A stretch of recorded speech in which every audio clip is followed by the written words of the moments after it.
Thank you. Go ahead, Lord. Good afternoon, everyone. Welcome to today's talk. We are privileged to have with us here Dr.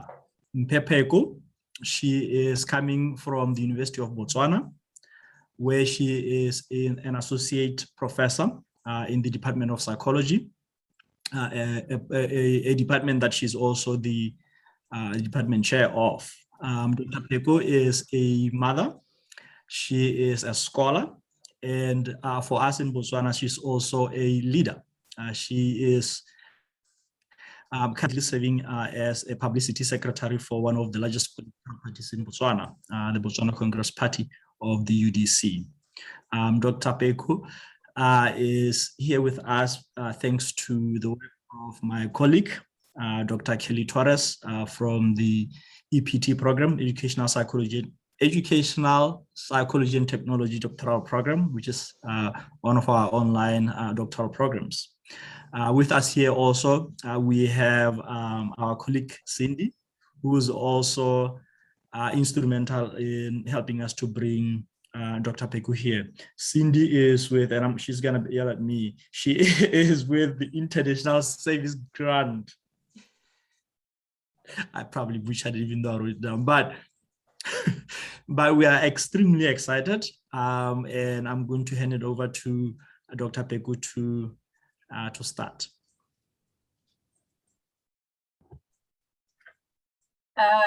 Good morning, everyone. Thank you to Lord for that handsome and beautiful introduction. You know, half the time when people are speaking about yourself, you wonder, oh, this is me. And thank you also to Cindy and Kelly for this opportunity, as well as the Chicago School of Professional Psychology. I think myself at the University of Botswana are very, very appreciative. And now I'll go straight into the topic of my presentation today, which is titled Prioritizing Mental Health in Contexts like Botswana, Challenges and Opportunities rather. Okay. I don't know, I hope my computer has not frozen. Okay.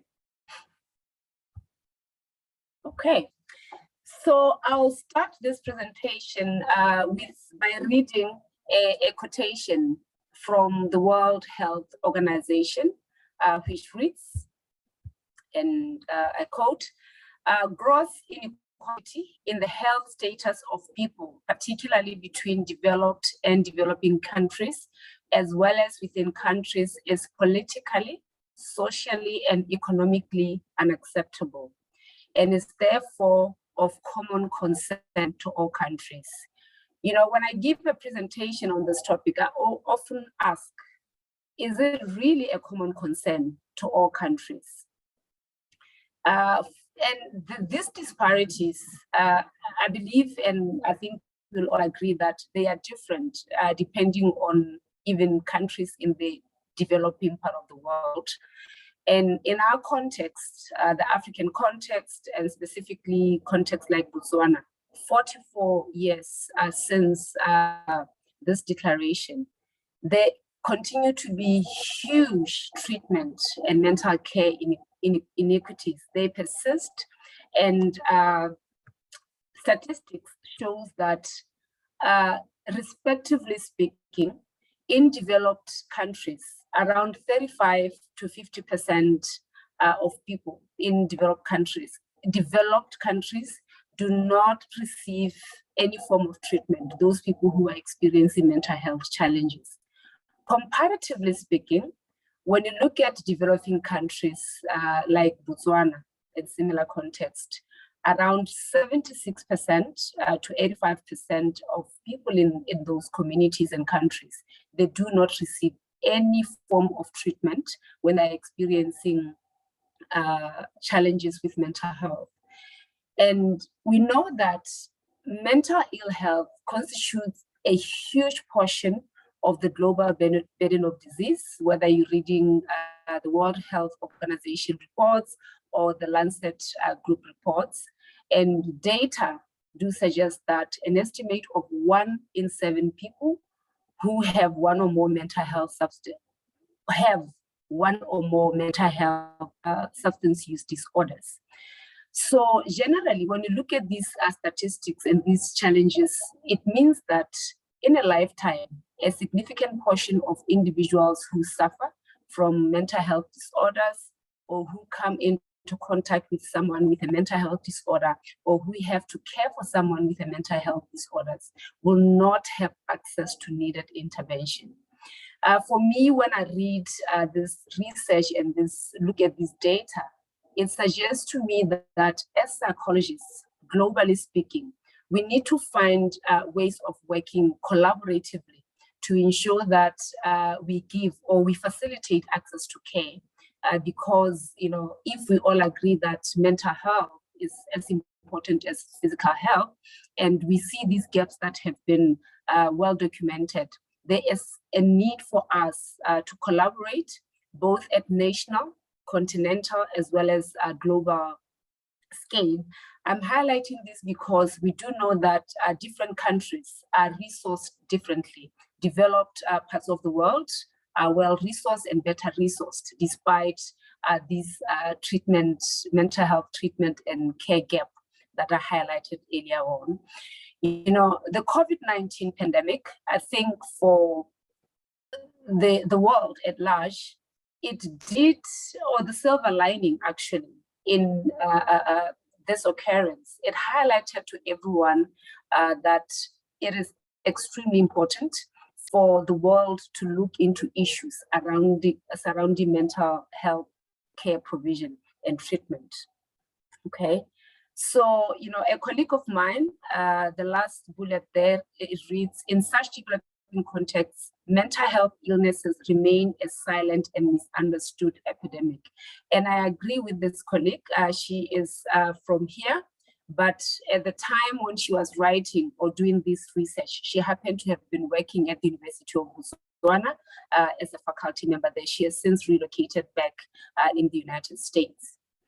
And I'm highlighting these disparities because in the conversations that I've had with colleagues throughout last week, it was a little bit of a surprise for me to realize that, we are, the world at large, including the USA, this issue of mental health treatment and care gap, it seems to be quite a prevalent problem. And I think there's need to understand why such gaps exist and how they manifest in different contexts. Okay. And this is important because when you look at the entire problem, as I highlighted, it manifests differently in different parts of the world. I will now speak briefly on what we see or what has been documented in terms of, the developing countries, specifically kind of focusing on Botswana, because that is the context that I understand better. And what are the possible causes in my context? In Botswana, I think both practitioners and researchers will agree that possible causes include low priority and lack of clear mental health policy. Even when you look at the law governing service provision in the space, it's quite outdated. I think it was developed in the late 60s, early 70s. I know that there has been an attempt to review it, but it is quite the priority. Even when you're looking at budget and budget speeches, you find that there is really low priority as far as mental health provision is concerned. Okay, another key challenge that we have is lack of trained specialists. In Botswana, there's only one department that is offering psychology programs in the entire country, and that program was only installed in 2004. So this means that there's really limited number of trained specialists, even if the policymakers were to prioritize mental health provision.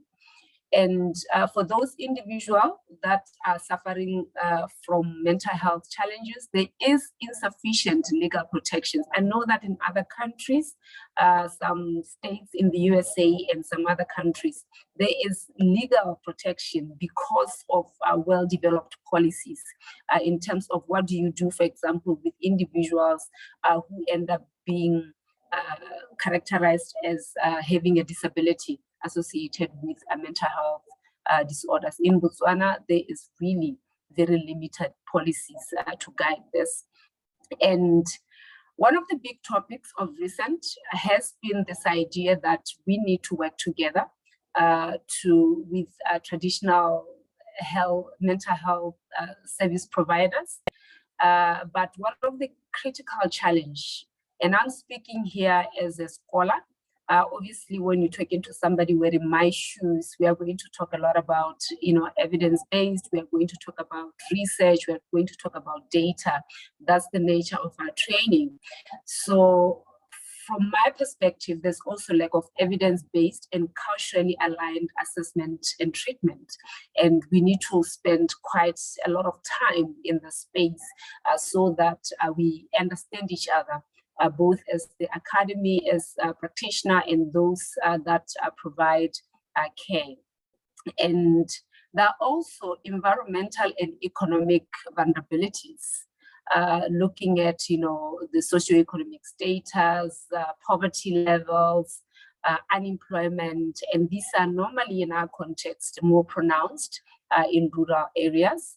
In terms of research, when you come to a country like here, in Botswana, there's lack of funding, and the health services infrastructure is also quite under-resourced and under-capacitated. So the interest, while it can be there from those in the academy, you find that there is lack of funding, and generally speaking, as well as specific to research, as well as to health services infrastructure. Talking now to specifics about Botswana, I think it's important to highlight that for the entire nation, there's only one referral hospital that caters for all mental health referrals from all levels of healthcare clinics or facilities.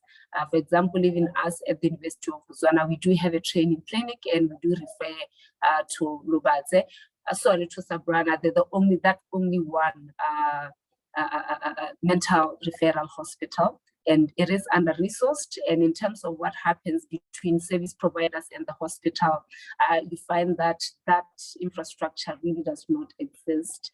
And it has been noted that there's less than, I don't even know what that less than mean. There's less than one psychiatrist per 100,000 population. So the ratio there is similar, even when you're looking at psychologists broadly. So there is really insufficient service providers. I did highlight that only one institution of learning has a department of psychology. So this, for me, from my perspective, is really what emphasizes all these disparities that I highlighted. So having said that, I'll now go into opportunities, the opportunities that I see. And it's important for me to highlight that I do come to this conversation as a scholar, and that's quite, I think it's very, very important, because as scholars, quite a number of my interventions are going to look at research. And I think as we discuss this issue, I hope that other colleagues and students will also add different perspectives. Okay, for me, I think one of the primary or the low level hanging fruit as far as interventions are concerned is that this idea of strategic integration of mental health into primary care settings.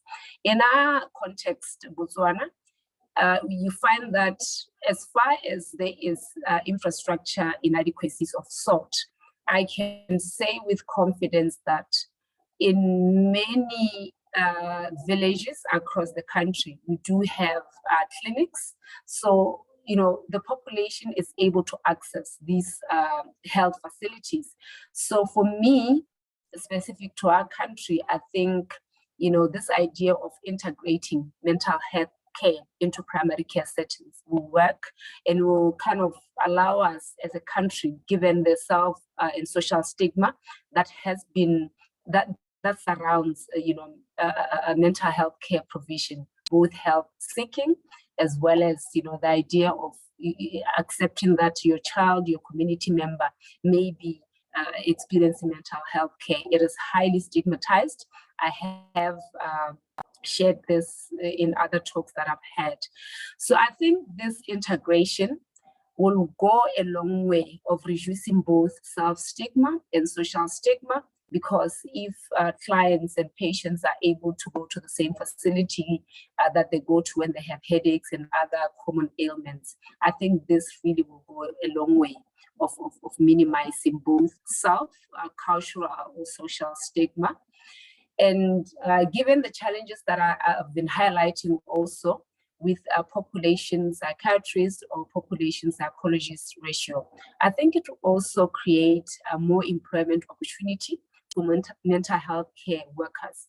Because when you look at the challenges that we often, or that are often highlighted in developing contexts, Botswana included, poverty, income disparities, low SCS, rural urban dynamics, you find that all those do highlight to us that they're likely to be high levels of mental health problems. So I think for me, this integration really should go a long way of creating those needed employment opportunities for different mental health care providers. And I think for me, another low-hanging fruit is developing at scale mental health education and outreach programs. This can take different shapes and forms. For me, one could be capacitating. I discussed this with Lord the other day. This could be capacitating individuals and communities to help individuals realize when they themselves or others may be suffering from mental health disorders, and to also know when to seek for help or to advise that close others to seek for help. I think this is very, very important.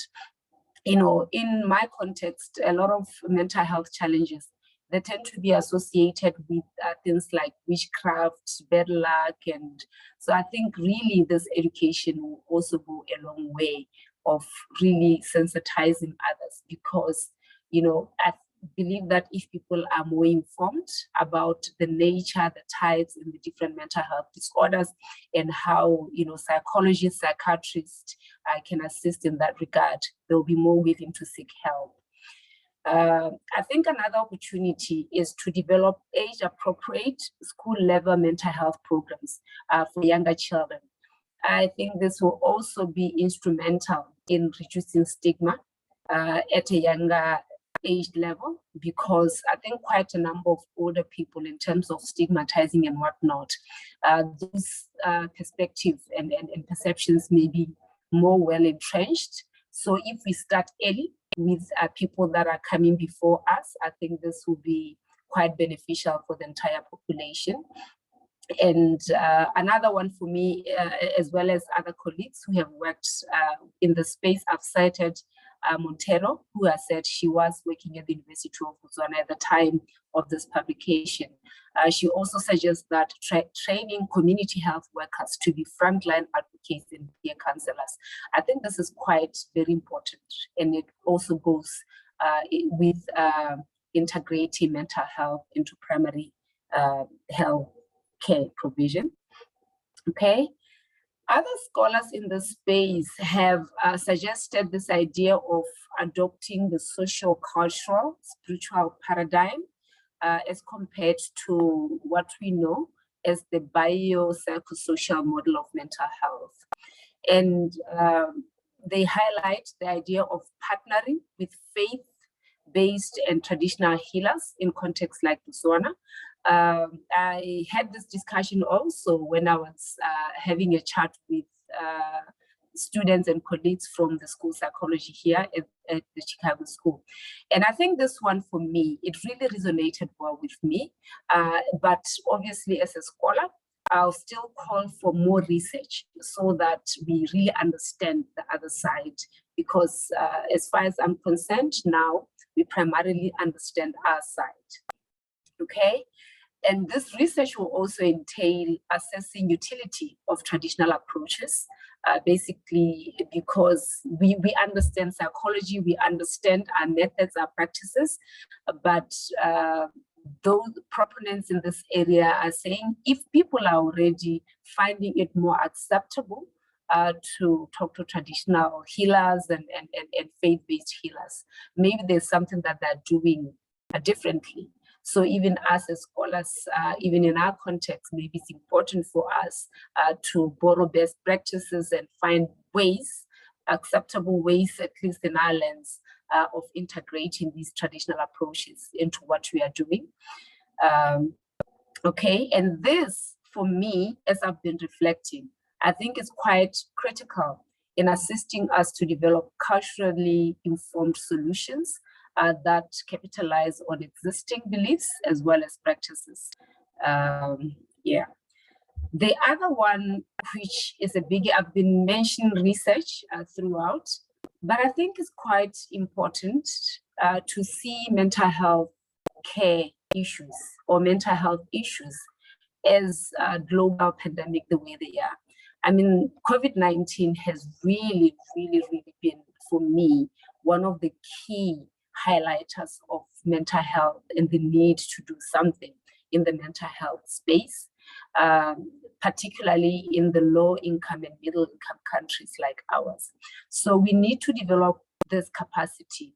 And developing this capacity, in my view, really talks on issues of collaboration.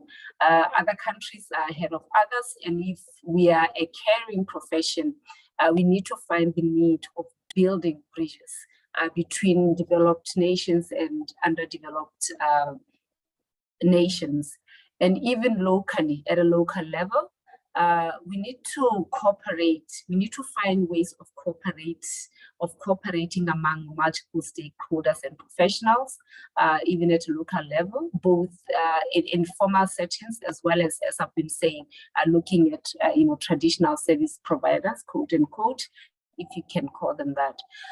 So I think this will be it in terms of what I've highlighted, so that I didn't want to make this too long to facilitate more engagement. I'll land at the slide. I don't know if the same people in this group are the same as people who were in other group. I was kind of wanted to minimize being repetitive.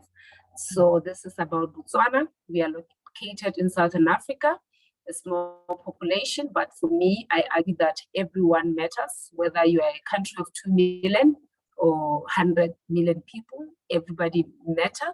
And in terms of population, 79% of the population identify as Black, 3% as white. We have immigrants from other countries, particularly Zimbabwe.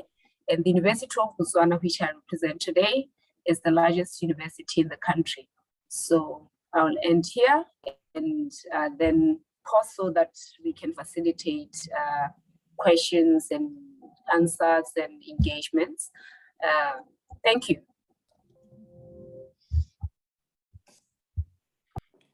Thank you, Dr. Pheko. I guess now we can open it up to the folks online for any questions, comments, and then we can have a discussion. I just had a quick comment just in regards to one of the last slides you just presented on, Dr. Pheko. So I've been working with the local Latinx community, so Spanish-speaking community, mostly Mexican heritage, but also obviously other Latin American countries here in Chicago. And something that I was just thinking of parallels in terms of practices, something you had mentioned is kind of an intentional approach to look at traditional healing approaches and blend them with the, more, traditional, not traditional, to more like mainstream mental health approaches, if you will. And I was thinking of the similarities It's a very, very similar approach. And to your point, it's all about honoring what's healing, what's culturally sensitive and relevant for the population you see, and then blending that with, other evidence-based practices. And then to your point, doing extensive research to be able to adapt them and to validate them on the population you see. So I thought that was such a good point. And it, of course, it reinforces the narrative that there are so many similarities of the approaches we take around the world. And so just wanted to put that out there. It's great to see that it's a similar approach. And obviously the other thing you mentioned is just the trend towards integrating mental health with health in general, which I know here is work in progress as well. As much as people may want to think otherwise, we still have a lot of challenges ahead here in the States as well. In terms of integrating, in terms of normalizing and destigmatizing mental health, to your point. So I enjoy this and hearing more about what you do locally. Thank you. Mm-hmm. Yeah, I echo what Corinna is saying. And we're seeing that all over the world, particularly in terms of communities that, do not necessarily always espouse the Western thought. When you go into Peru, when you go into Brazil, all of these other nations, you begin to see that for thousands of years, they have had traditions, customs, ways of healing. And in most cases, a lot of us who were educated in the West didn't really get to see how those practices are meaningful, valid, and well integrated into the social fabric for those communities. So we often talk a lot about indigenizing psychology or even healthcare. And sometimes I feel like in that discussion, we talk as if we have to reinvent the wheel, right? As if the psychologists are sort of just emerging now. They've been there for thousands, hundreds of years, right? It's just a matter of bringing them to the classroom, if you will, and being able to sort of say, here's what they look like and here's how they can be used. So it is going to take time, but I think it's a discussion that is worth having in terms of how do we talk about these types of traditions, these types of customs, these types of healing processes, these types of, health practices, if you will. How do we talk about it in such a way that it doesn't perpetuate the stereotypes in some cases, but talk about them in a way that says they have been here, we just didn't see them, particularly for some of us who are educated in the West.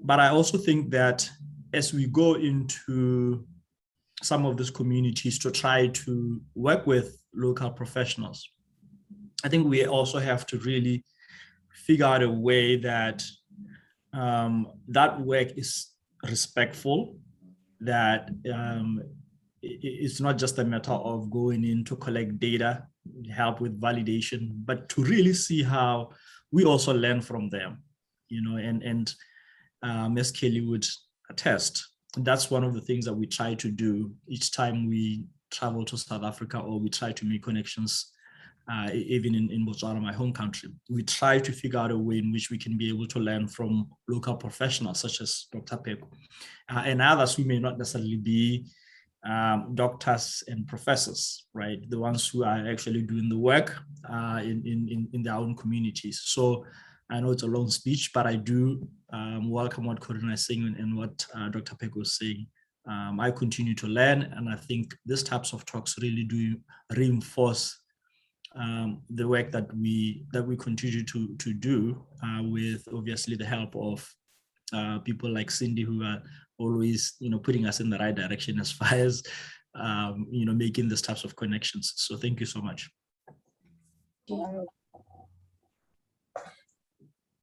Wow, I guess you are monitoring hands and participation a lot, but I really like what Corina said when she highlighted honoring what's healing. I think that's very powerful because, and Lord also put a beautiful perspective into it because, you know, most of us who practice psychology or who teach psychology in contexts like ours, Botswana, we were trained abroad. And by the time you graduate and you go back home, you realize that you've really internalized Western practices. And it's interesting that it took coming here to really highlight that for myself. You know, I am a scholar who normally say even to my students that I see myself as a student of psychology. With psychology, you can never, you know, think I'm a professor and I know it all. It's an ever evolving discipline, and it takes learning, unlearning, relearning. And so I'm really, really thankful for this opportunity because I see these engagements and these forced reflections as quite important for the type of work that we are doing in Botswana. And I'm also excited that one of our colleagues and your student, Mike is here.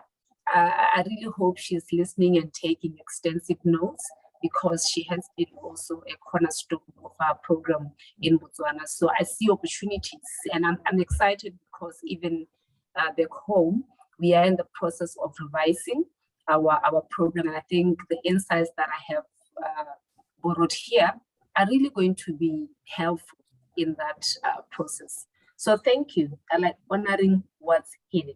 This for me spoke to my heart. Thank you. And we have somebody else who has their hand up, Cheryl. Hello, everyone. Dr. Pheko, I want to tell you that I truly enjoyed both of your presentations and find extreme value in them. One of my major motivations for attending your presentations is because I'm a fellow Buccaneer and I wanted to support you. And so my question to you is, what activities or what focus does Botswana have for vulnerable populations, for example, incarcerated, abused children, or abused women? That's a difficult one for me.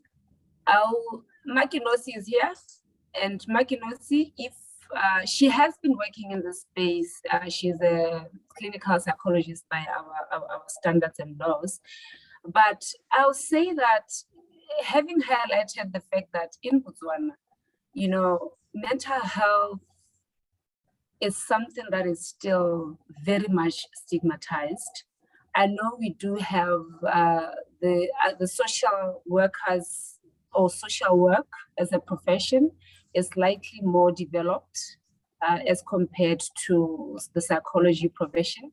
And I think in terms of, you know, what is done in the country, most of it is done by social workers.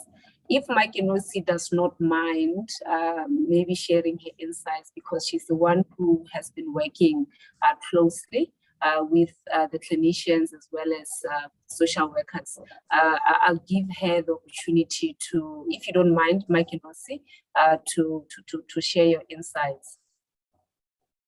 Good morning. Good morning. Thank you, Professor Pheko, for the beautiful presentation. I'm Loretta Genosi. I'm a doctoral student here at the Chicago School of Professional Psychology, and I'm so happy to attend this presentation. To answer the question that Dr. Pheko has invited me to chip onto, like Dr. Pheko said, psychology is still a very young field in Botswana, and social work is much more established than psychology. So most of the most of the time you find the social worker assisting instead of the psychologist. more especially when you talk about vulnerable populations, such as abuse of children. You find custody evaluations are done by social workers. Cases of abuse, the courts often refer to social workers, not psychologists. Of late, I've noticed the trend that they are beginning to refer to psychologists. I've worked under and with a clinical forensic psychologist, and I saw her handling some of the custody evaluation cases and such, but it was not, her exposure was not as much as that of social workers. Most of the time it's handled by social workers.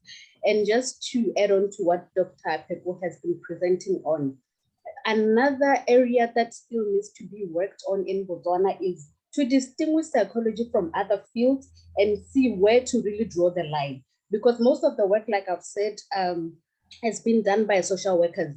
Where do we draw the line to say, okay, this is my area, this is a social work area, or this is an area that we share? Because most of Botswana, since they do not understand much of psychology, when you refer them to a psychologist, sometimes you get a person saying, I thought you're going to give me better medication, but if you just want to talk to me, then I'm fine.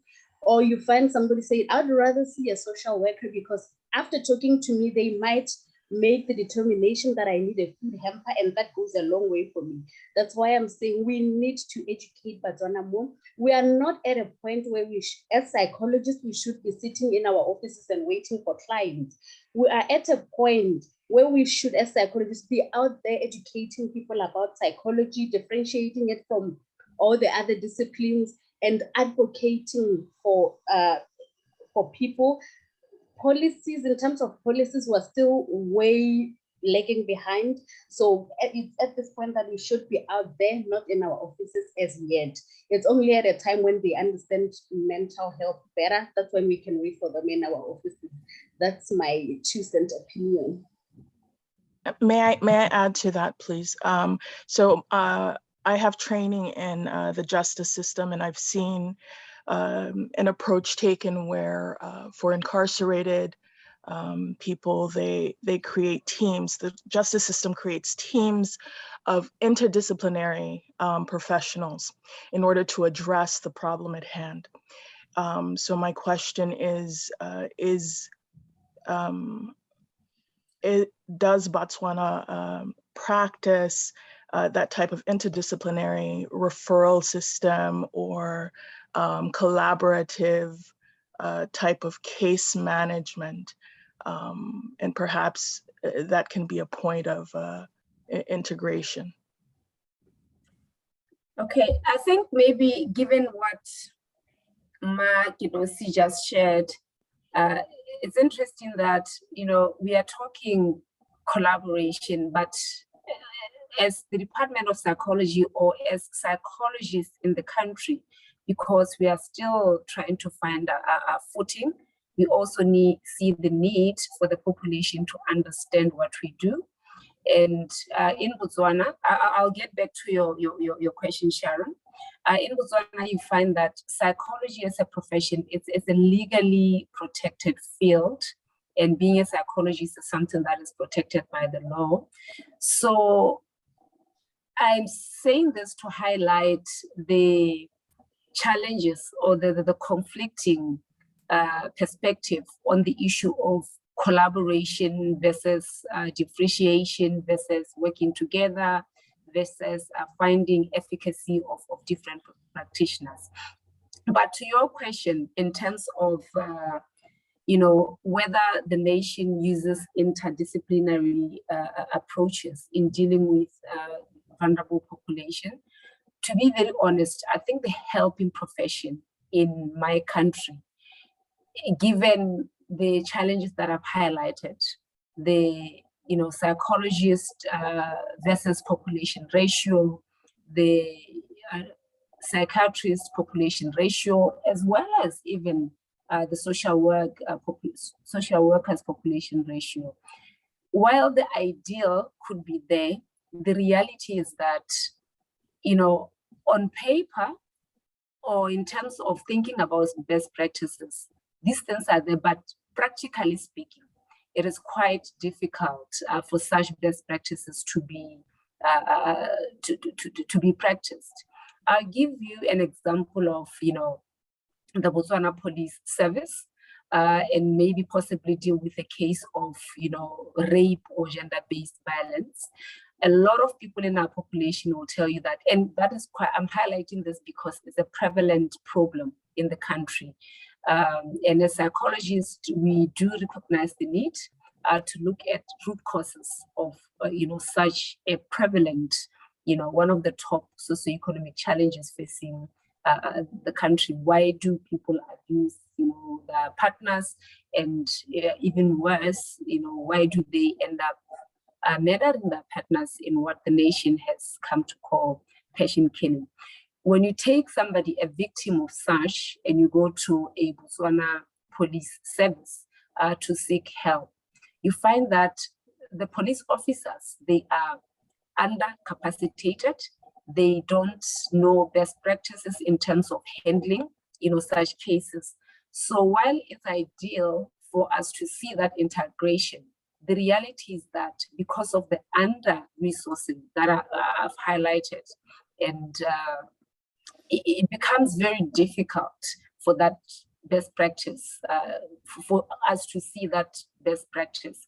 And for me, this is an important problem, and I seem to be belaboring it because as a scholar and as somebody who has been given that opportunity to chair the Department of Psychology, we should in essence be the leader, if you may, in trying to advocate for psychology as well as mental health provision in the nation.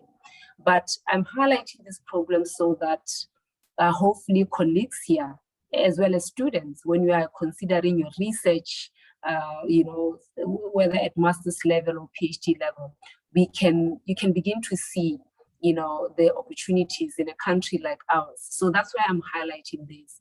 So we do kind of know at professional, individual level, best practices, but the reality is that best practice is hardly ever seen being practiced by different professionals. Thank you. Thank you.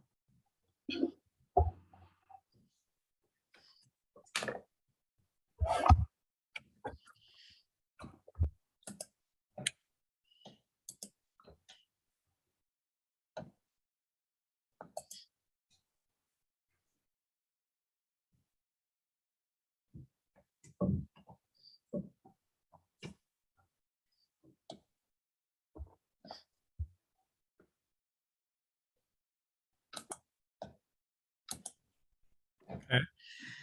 Any other comments, questions? Just something that comes to mind as I'm listening in is, and as somebody who is doing community-based participatory research exactly for this reason, right? To be mindful of the needs of the community you're trying to serve. I was reflecting on what your students said, and then Cheryl's comment on, and your response to them, right? And that there are some things that almost are aspirational. They're just as important. I agree with you. But as a responsible provider, I can relate to you saying, well, I can relate to your position saying, I also need to be realistic about what's feasible, right? And we'll talk more because I know you're coming over to the March soon, and we'll talk more when we meet in person. But just something I wanted to put out there. Zoom actually makes things a lot more accessible these days. So we'll talk more, but I would love to be able to, get to maybe meet with groups of your students on Zoom or share just even if and have some of our students represent. I'm hoping some of our students will be in attendance today, but either way, I know they're busy because, graduate students are always busy. we were there at some point too. But I would love to be able to share more thoughts on how do we inform one another, right? From different parts of the world as to what are our best practices. How can we kind of break down some of those barriers and some of those contextual limitations that we all, acknowledge. And I know going back, just kind of reflecting back on I was only a psychologist in Romania for a year prior to coming to the United States, but it was the same thing as aspiration. I had just graduated from college. I had all the good intentions and the good ideas, and I had to work with the resources I had. So I'm reflecting back on on that, just hearing you speak now. So we'll talk more, and I would love for us to continue this collaboration, even on Zoom or phone call or email. So thank you.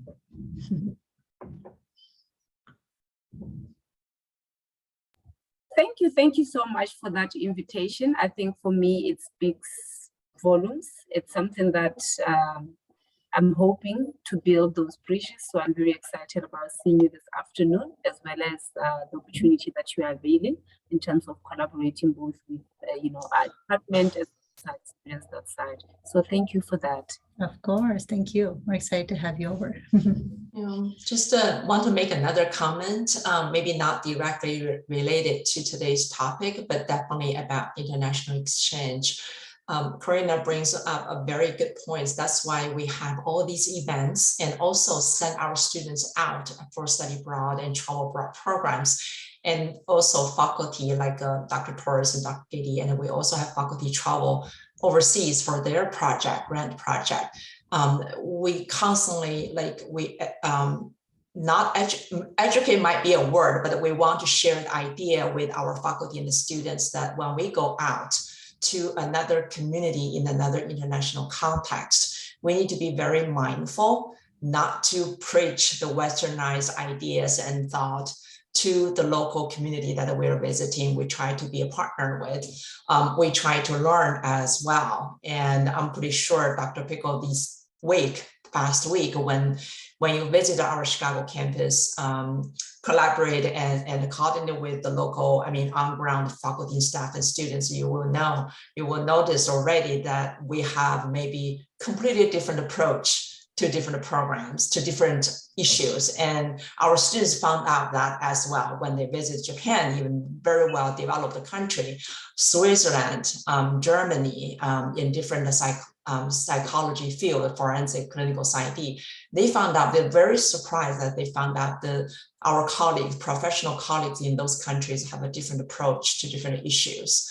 And our students were amazed at how quickly we can jump in and make a diagnosis immediately to not diagnose those kids in a different behavior. For example, I went to Japan with a group together.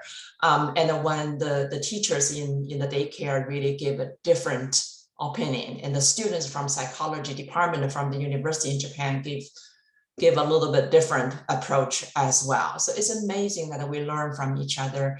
And I'm pretty sure it helps our students and faculty when they come back to our community. And when they work with diverse clients from different cultural background, and they really have those things in their mind after the experience. So really appreciate these international exchange in different format. And so our community can learn as well. So thank you so much, Dr. Pheko, to share all these valuable experience and the professional knowledge with us. Really appreciate it.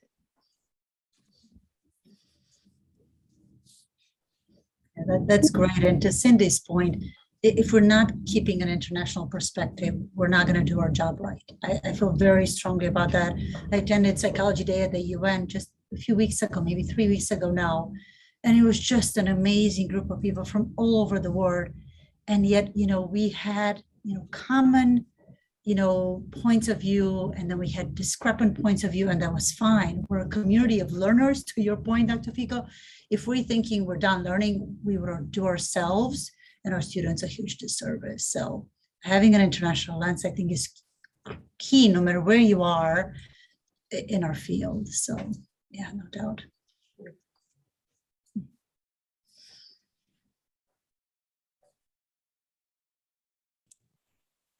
Oh, wow, good. It looks like we are doing exceptionally well with time. I don't know if there are any other questions, but one of the lessons learned, at least for me, is in terms of what we could do differently. There are some positives. Yes, psychology is lacking in Botswana. Yes, we have a shortage of professionals in terms of psychologists. But I do wonder, though, if there are certain positives that are already there that we can take from and then be able to build on top of those.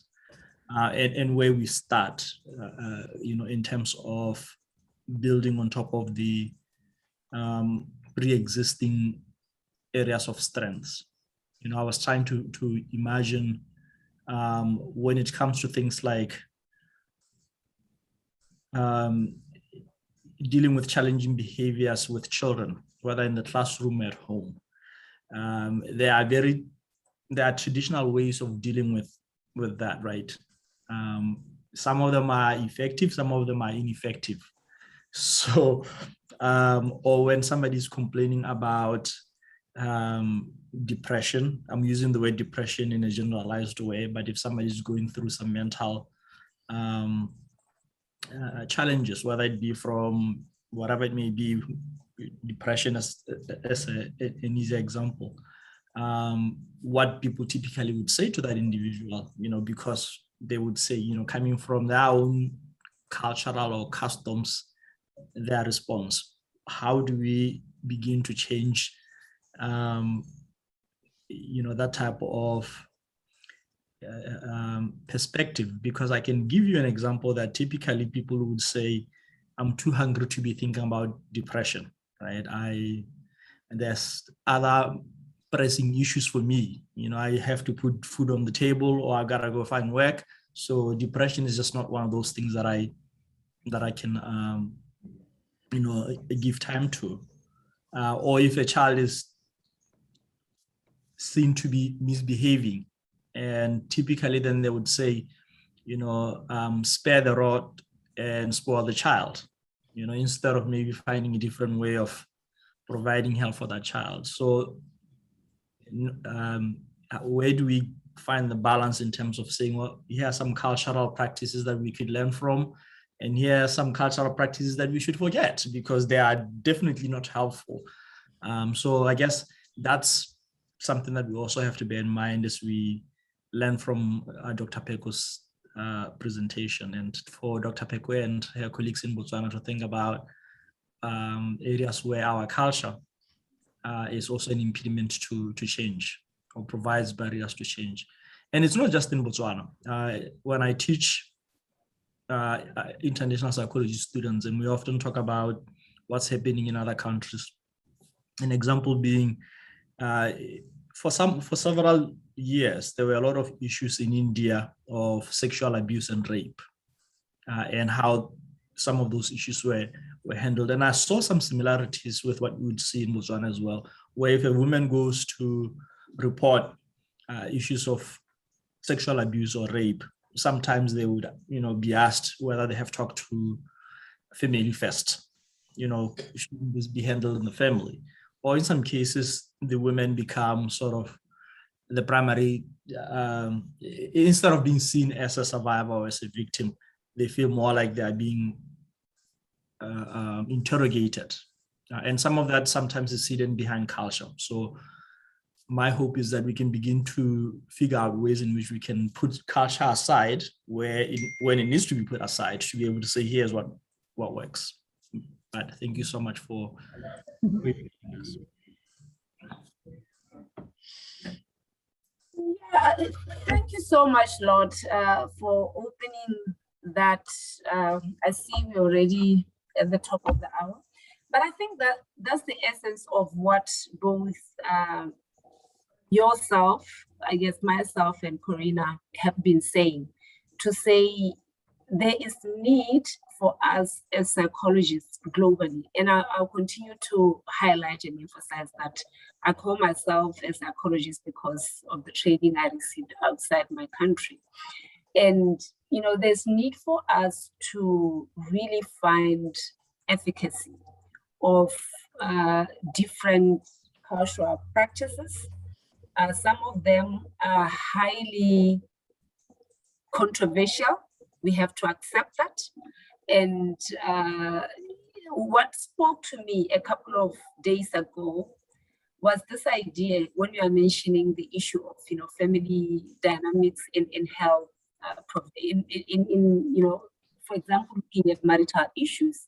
One of the students in the school psychology program here suggested that if people find it more acceptable, for example, to discuss their problems with family members and in family setups and meetings, if that is already culturally acceptable, maybe psychologists in your country can find ways of working with communities at that level in something that looks like your traditional group therapy here, so that we are here to kind of really learn, what happens, what is it that makes such setups more acceptable to a Botswana? And I guess that's why Corina's choice of words, honoring what's healing, spoke to me.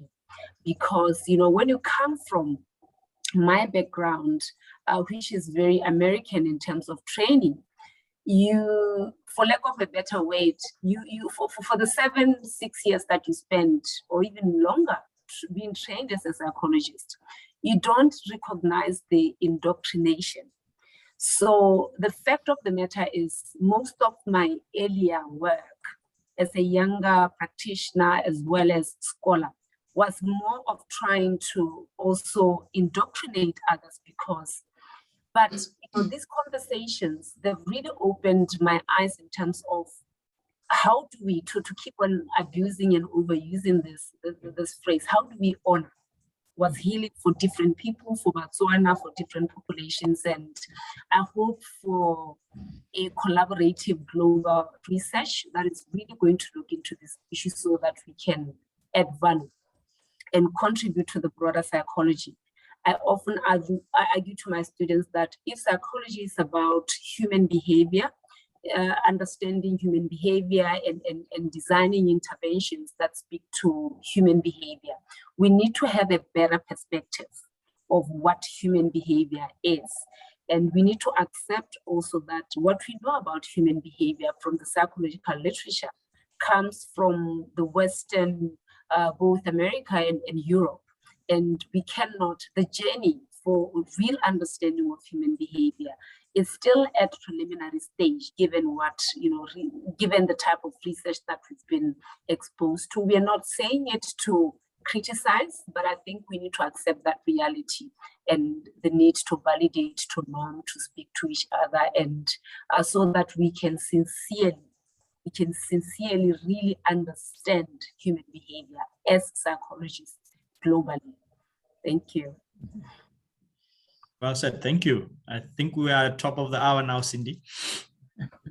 Thank you very much for everyone and for your support and come on to discuss with these issues and the topics with us and to support our exchange program. Thanks a lot. And I'm pretty sure that Dr. Torres is going to share the recording with you as well. And please feel free to share with all your friends and colleagues in the cohort, and really appreciate to promote this program for us. Thank you. Thanks a lot. And enjoy the rest of the day. And Dr. Pheko, enjoy your visit this week and we will connect soon. Yes, thank you. Thank you. Thank you. See you soon. Thanks. Bye-bye. Bye. Bye.